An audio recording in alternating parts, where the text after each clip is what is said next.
ગીર ગઢડાના દ્રોણમાં 60 ફૂટ ઊંડા કૂવામાં સિંહ બાળ પડ્યું હતું. વાડી માલિકે કૂવામાં ખાટલો ઉતાર્યો હતો. વન વિભાગે સલામત રીતે બહાર કાઢ્યું હતું. ગીર ગઢડાના દ્રોણ ગામમાં એક સિંહ બાળને કૂવામાંથી સફળતાપૂર્વક બચાવવામાં આવ્યું હતું.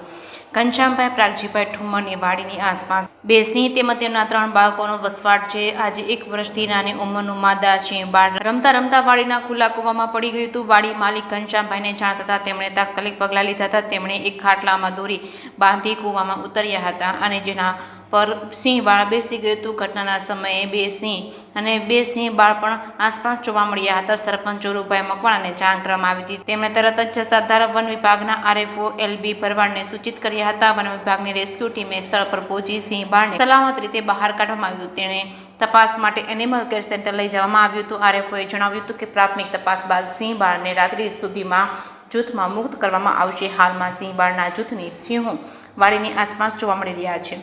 જે કે સિંહ ગુજરાતી સાથે મહેશ વાચા, સોમનાથ.